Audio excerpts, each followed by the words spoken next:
में विकास के एजेंडे पर होगी चर्चा। कांग्रेस की सीडब्ल्यूसी बैठक जारी, मल्लिकार्जुन खड़गे की अध्यक्षता में बैठक। नए जीराम जी कानून के खिलाफ करेगी देश भर में प्रदर्शन। राष्ट्रपति द्रौपदी मुर्मू का 3 राज्यों का दौरा, गोवा, कर्नाटक, झारखंड का करेंगी दौरा। पनडुब्बी में समुद्री यात्रा भी करेंगी।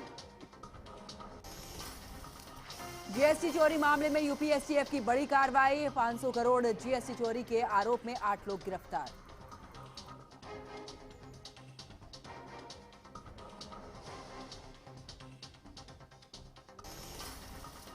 तो नए साल से पहले भीषण ठंड का अलर्ट, दिल्ली एनसीआर में घने कोहरे, शीतलहर की चेतावनी जारी। जीरो विजिबिलिटी से लोगों को हो सकती है परेशानी।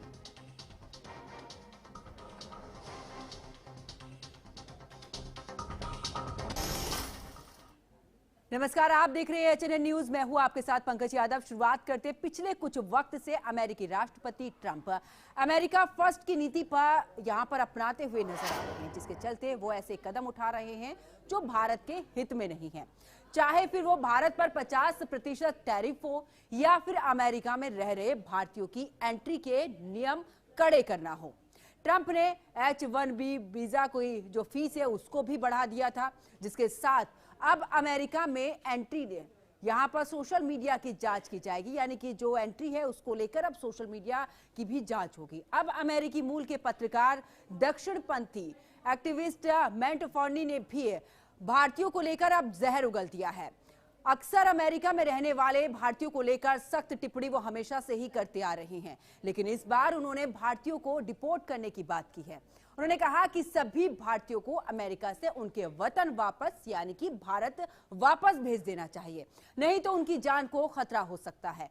उन्होंने अपने सोशल मीडिया पोस्ट में यह दावा किया है कि अमेरिका में भारतीयों के प्रति नफरत 2026 में अपने चरम पर पहुंच जाएगी।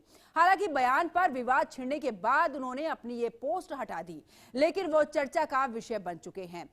साथ ही बता दें कि फोर्नी लंबे समय से अमेरिका में भारतीय प्रवासियों के विरोधी रहे हैं। भारतीयों के खिलाफ हमेशा ही बयानबाजी के कारण उनकी नौकरी तक भी छूट गई है।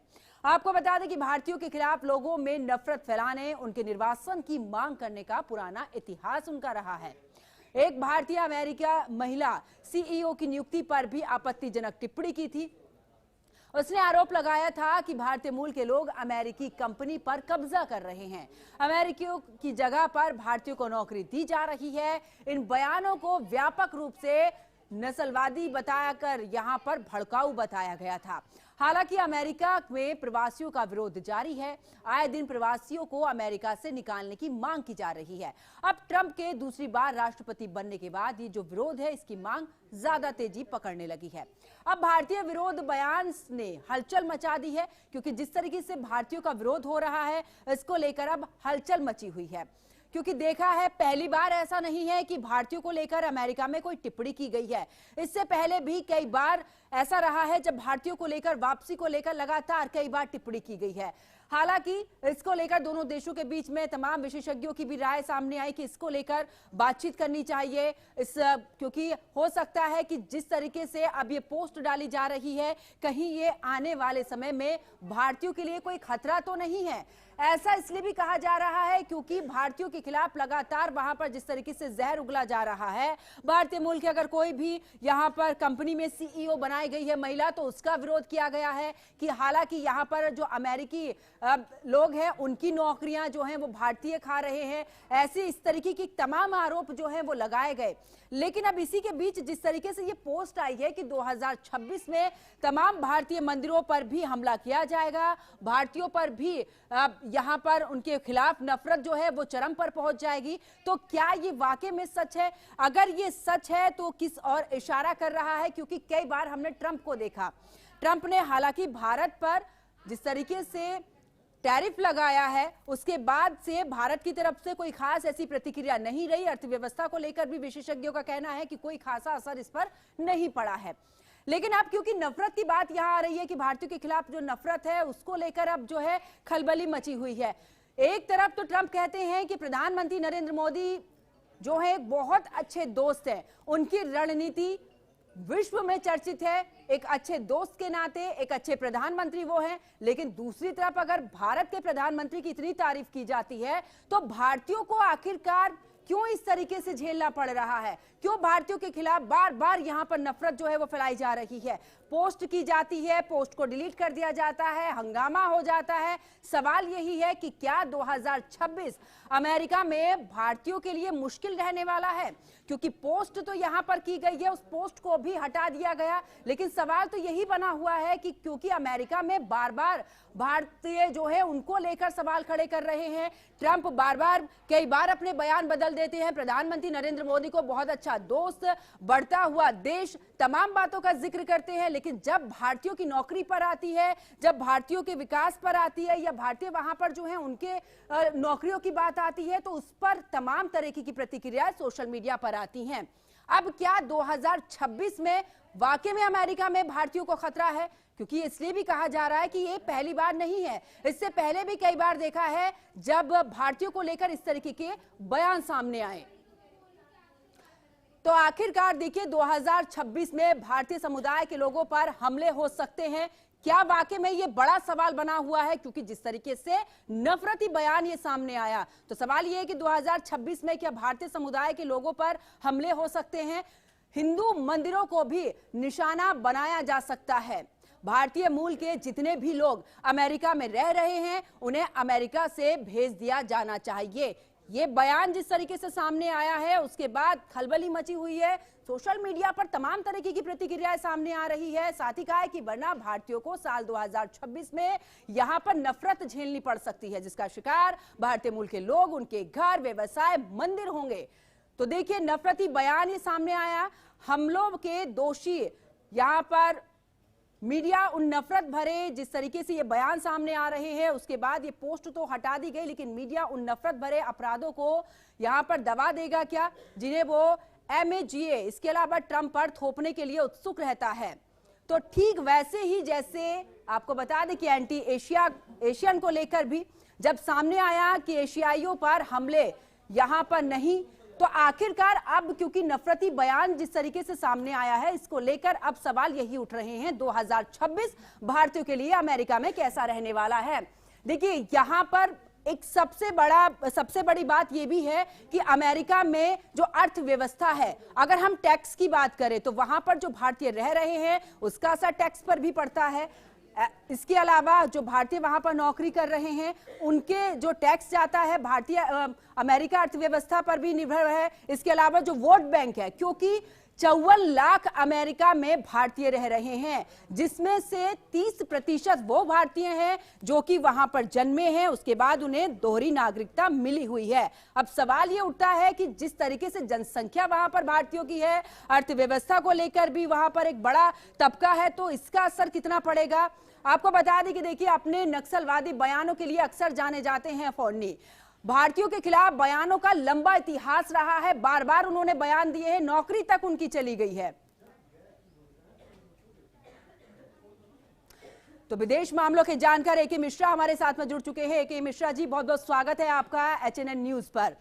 सबसे महत्वपूर्ण सवाल यही है AK मिश्रा जी कि आखिरकार भारतीय वहां पर इतने बड़ी संख्या में हैं, अर्थव्यवस्था पर भी असर है, इसके अलावा एक बड़ी नौकरी का तबका भी अगर देखा जाए भारतीयों को वहां पर, लेकिन बार बार भारतीयों के खिलाफ इतनी नफरत अमेरिका में। अब तो कह भी दिया गया है, जिस तरीके से आपने भी बयान सुना कि यहां पर फार्नी की तरफ से भी कहा गया कि आखिरकार 2026 उनके लिए खतरनाक है।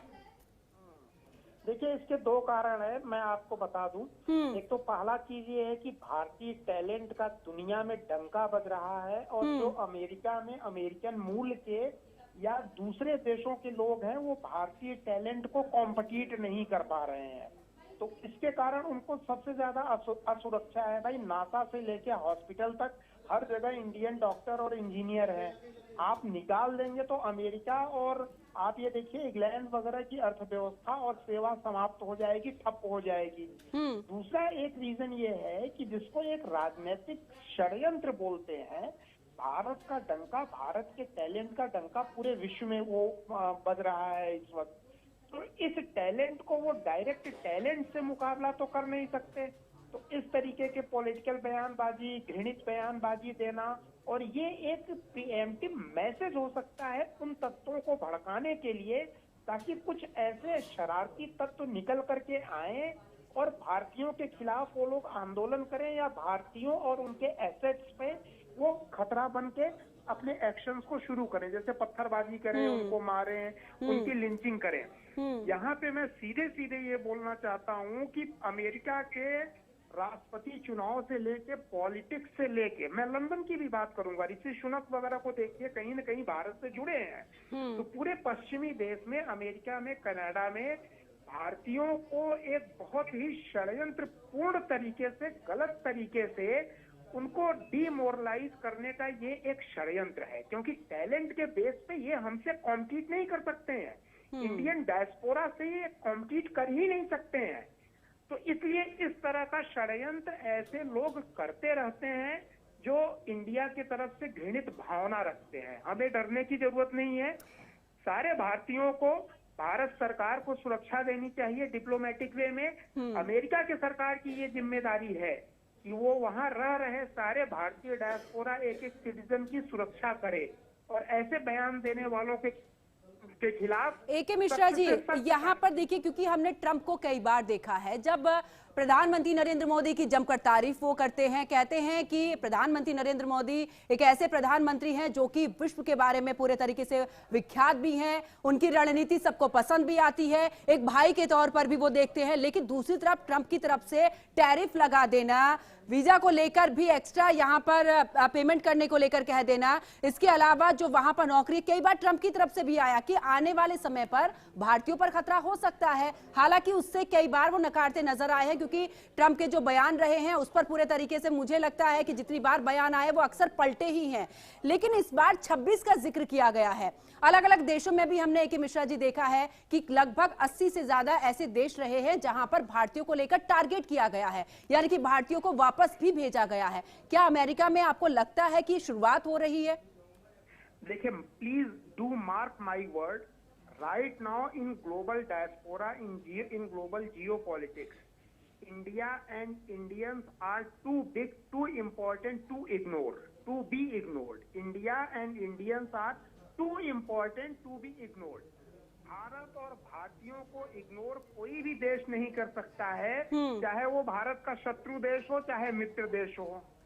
तो ये भूल जाएं, ये पॉसिबल नहीं है। आप जर्मनी ले लीजिए, रशिया ले लीजिए, चाइना से कॉम्पीट कर लीजिए। भारत और भारतीय पूरे विश्व की अर्थव्यवस्था और सामाजिक व्यवस्था को चलाने के लिए एक बहुत अहम कड़ी है। मैं तो आज भी चुनौती के साथ बोलता हूँ। अमेरिका से, लंदन से, कनाडा से ट्रूडो साहब चले थे ना हटाने के लिए। मालदीव ने निकाला था ना भारतीयों को, क्या रिजल्ट हुआ? श्रीलंका में आप देख लीजिए, पाकिस्तान में आप देख लीजिए। एशियन का मतलब भारतीय नहीं। आप कुछ ऐसे एशियाटिक कंट्रीज हो सकते हैं, पाकिस्तान वगैरह, उनके ऊपर हमला करिए, क्योंकि वो उनका नेचर है। वो बिल्कुल भी कॉन्ट्रीब्यूटिव नहीं है, वो पैरासाइट है ह्यूमन सिविलाइजेशन के ऊपर।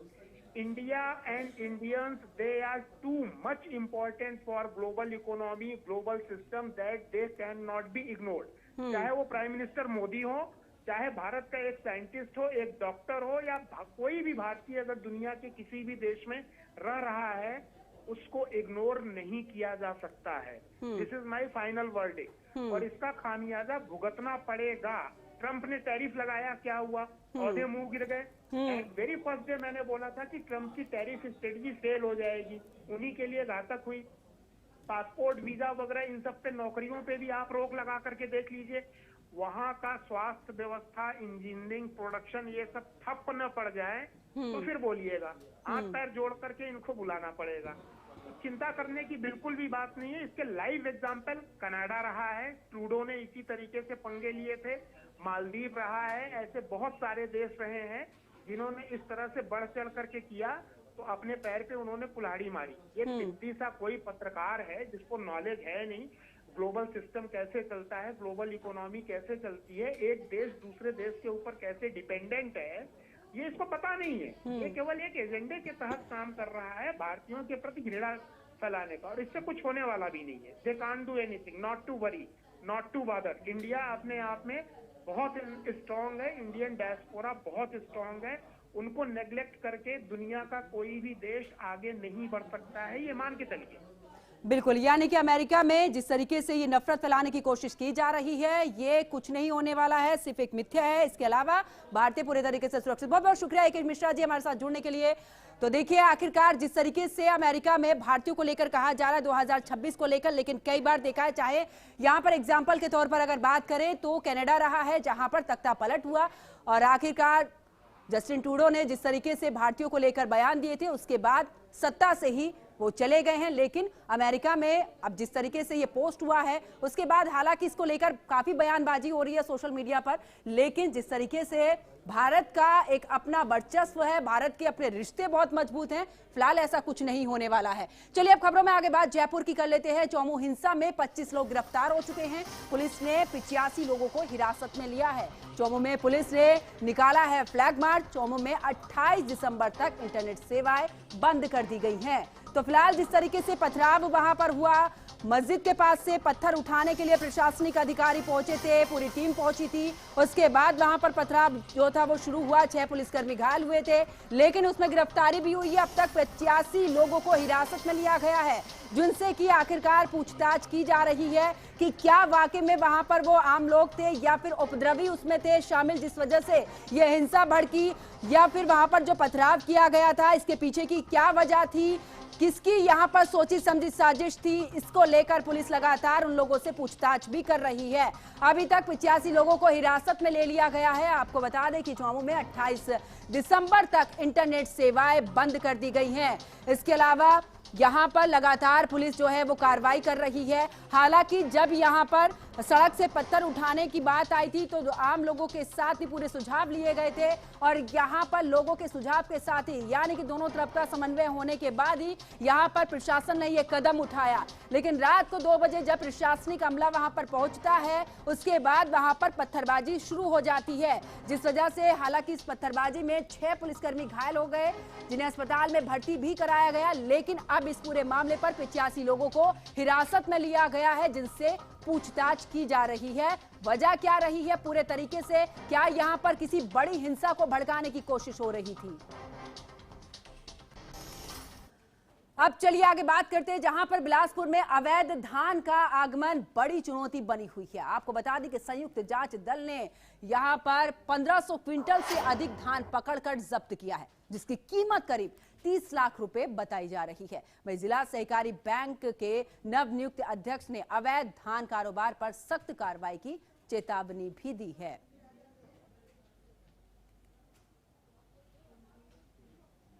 कि यहाँ से धान आ रहा है, वहां से आ रहा है, तो जो यहाँ जब्ती हुआ है वहां पर कुछ न कुछ ऐसा कारण होगा कि उसको बता नहीं पा रहे हैं कि हम धान कहाँ से लाए हैं, तभी इस तरह की शायद कार्रवाई हो रही है। यदि उनको ये बता दिया जाता कि हमारा धान इस खेत का है तो शायद इस तरह कार्रवाई नहीं होती, और इस तरह की कार्रवाई पहले भी होते आई है, अभी भी हो रही है। लेकिन किसान का जिनका वास्तविक में किन्हीं कारणों से उनको परेशानी दिक्कत है, तो उसको भी हम प्रयास करेंगे कि उनका जो ये दिक्कत है वो दूर हो। अब चलिए आगे बात करते हैं, जहां पर तिल्दा नेवरा में राष्ट्रीय सेवा योजना इकाई का 7 दिवसीय विशेष शिविर गांव में आयोजित किया गया है। आपको बता दें कि शिविर में करीब 50 स्वयंसेवी छात्र छात्राएं भाग ले रहे हैं। वहीं स्वयं सेवक स्वच्छता अभियान, नशा मुक्ति, नुक्कड़ नाटक, पर्यावरण संरक्षण, जन जागरूकता कार्यक्रम यहां पर चलाए जा रहे हैं।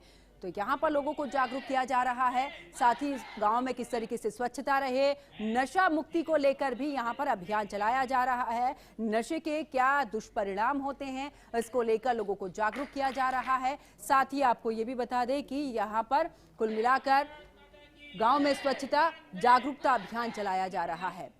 तो नशा मुक्ति पर नुक्कड़ नाटक का आयोजन यहाँ, जहाँ पर नुक्कड़ नाटक के जरिए कुल मिलाकर लोगों को जागरूक किया जा रहा है कि नशे से क्या कुछ परेशानी हो सकती है, किस तरह के दुष्परिणाम आपके लिए हो सकते हैं।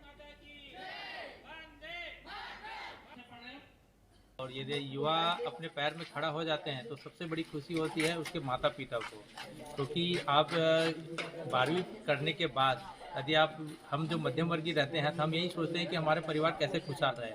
और सबसे बड़ी चीज़ है जो आज के डेट में हमें यदि सिलेक्शन कहीं हो जाता है किसी भी चीज़ में, तो मेरा आने का यही कहना है कि जो बच्चे हैं पहले आप सपना देखो, अपना टारगेट अचीव करके रखो, क्योंकि यदि आपने पहले सोच लिया कि मेरे को ये बनना है तो आप जरूर बन के रहेंगे। तो मेरा यही कुछ सोच था कि बच्चे आज यहाँ पे काफ़ी है, दूर दूर से बच्चे आए हैं, इस NSS कैंप का हिस्सा बन रहे हैं और मैं यही चाहूँगा कि अपन जल्दी से जल्दी। सड़क पर मरने वाला व्यक्ति या तो जवान व्यक्ति होता है, स्टूडेंट होता है, माने परिवार का कमाने वाला व्यक्ति या तो हमारे यहाँ आने वाला भविष्य। यदि भारत देश में सबसे ज़्यादा मानव मृत्यु ऐसे लोगों को होता है जो परिवार का कमाता है। जैसे सड़क पर दुर्घटना, चाहे ये औसंदा जैसे गांव पर हों, ये स्कूल के भरत देवांगन स्कूल के स्टूडेंट हैं, ये भविष्य में बाहर देश के विभिन्न स्थानों पर जाएंगे। इनको सड़क के नियमों के बारे में जानकारी होना चाहिए। यदि दूसरे कारणों से दूसरी चीज किसी एक्सीडेंट को रोकेंगे तो उसमें पैसा खर्च होगा, लेकिन सड़क एक्सीडेंट को रोकने के लिए न पैसा खर्च करना। इसमें बहुत सारे सृजनात्मक और रचनात्मक कार्यक्रम किया गया और अभी आगे यानी आज तक के कार्यक्रम में हमने नेत्र परीक्षण, ब्लड ग्रुप और महिला रोग विशेषज्ञ द्वारा सामान्य जानकारी और जनरल चेकअप, ये और बहुत सारे स्वच्छता अभियान और बच्चों को मोटिवेशनल जागरूकता अभियान भी चलाया गया घर घर जाकर जनसंपर्क के द्वारा। और अभी कल भी शायद दंत चिकित्सक यहाँ पर उपस्थित होंगे और व्यक्तित्व विकास और साइबर क्राइम के बारे में यहाँ पर जानकारी। अब चलिए आगे बात छत्तीसगढ़ की करते हैं। छत्तीसगढ़ के स्वास्थ्य मंत्री श्याम बिहारी जायसवाल यहाँ पर कुसमी गांव पहुंचेंगे, जहां आपको बता दें कि गुरु बाबा घासीदास जयंती के भव्य कार्यक्रम में मुख्य अतिथि के रूप में वो शामिल होंगे। जयंती कार्यक्रम के पश्चात वो गांव में आयोजित लोकार्पण कार्यक्रम में भी भाग लेंगे। गांव में पहली बार भव्य स्तर पर जयंती मनाई जाएगी।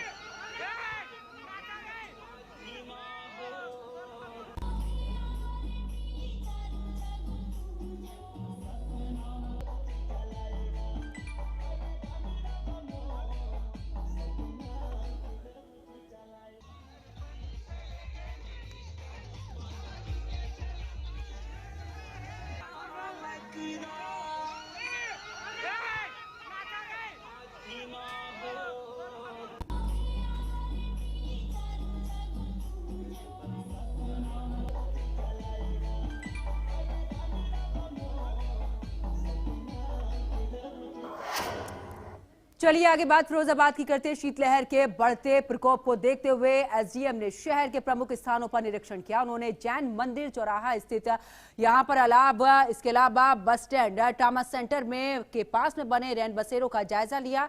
आपको बता दें कि यहां पर ठहरे लोगों से सुविधाओं को लेकर भी बातचीत की। वहीं एसडीएम ने बताया कि मुख्यमंत्री के निर्देश पर गरीब असहाय राहगीरों को ठंड से राहत देने के लिए व्यवस्थाओं की नियमित निगरानी की जा रही है। तो लगातार यहाँ पर जिस तरीके से रैन बसेरे बनाए गए हैं उसमें किस तरीके की व्यवस्थाएं हैं, इसको लेकर भी पूरी जानकारी यहाँ पर लेते नजर आए हैं। साथ ही उन्होंने ये भी कहा कि प्रशासन पूरे तरीके से अलर्ट मोड पर है। मुख्यमंत्री जी के निर्देशों के क्रम में और हमारे जिलाधिकारी महोदय के आदेशानुसार आज हमने अपनी सदर तहसील में स्थित रैन बसेरों का और अलाव के केंद्रों का निरीक्षण किया। इसी क्रम में सर्वप्रथम जैन मंदिर पर स्थित नगर निगम के रैन बसेरा स्थायी रैन बसेरा का निरीक्षण किया गया, जिसमें 10 पुरुषों के एवं 10 महिलाओं के बेड थे। महिलाएं 4 पुरुष उपस्थित थे। साथ ही बस स्टैंड पे अस्थायी रैन बसेरा का निरीक्षण किया गया और अभी यहाँ पे जिला अस्पताल पे रैन बसेरा का निरीक्षण किया गया। तो मेरे साथ खबरों में फिलहाल इतना ही। आप देखते रहिए HNN न्यूज़। नमस्कार।